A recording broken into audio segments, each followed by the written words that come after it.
2 মাসে দেশের আনাচে কানাচে নিজের গান নিয়ে হাজির হয়েছেন তিনি।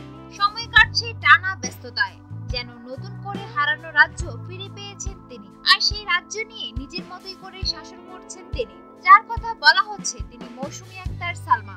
2006 সালে ক্লোজ আপ ওয়ান প্রতিযোগিতার মাধ্যমে সালমার আত্মপ্রকাশ ছিল অনেকটাই চমকে দেওয়ার মতো। বিচারক ও দর্শক ভোটে শেষ পর্যন্ত চ্যাম্পিয়ন হন তিনি। ফোক গানে একটি নিজস্বতা তৈরি করে নেন তিনি।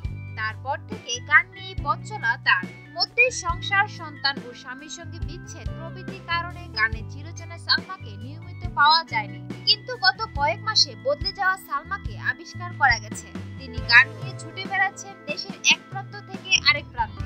নিজেকে নতুন করে যেন প্রমাণ করার নেশায় বুঁদ হয়েছেন।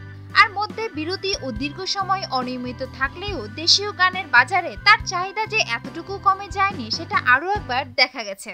কারণ প্রায় প্রতিদিনই এখন শো করছেন তিনি। সর্বশেষ জাতির জনক বঙ্গবন্ধু শেখ মুজিবুর রহমানের জন্মদিন উপলক্ষে একটি কনসার্টে গিয়েছেন। সব মিলিয়ে সালমার যে দেশীয় মিউজিক ইন্ডাস্ট্রিকে আরো অনেক দেয়ার আছে সেটাও অনুধাবন করেছেন সঙ্গীত সংশ্লিষ্টরা।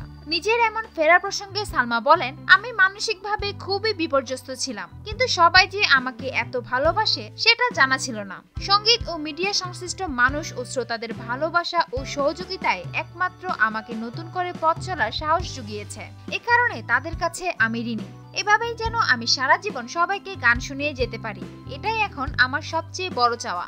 এদিকে নতুন গান প্রসঙ্গে সালমা বলেন, কদিন আগে আমার মাঝি শীর্ষক অ্যালবাম প্রকাশ হয়েছে, সেটার সাড়া ভালোই পাচ্ছি। কিছু নতুন গানও করা হয়েছে, আর একক অ্যালবাম নিয়েও ভাবছি। ভিডিও করার পরিকল্পনাও করছি। সবকিছুই স্টেজ ব্যস্ততার পাশে করতে হচ্ছে।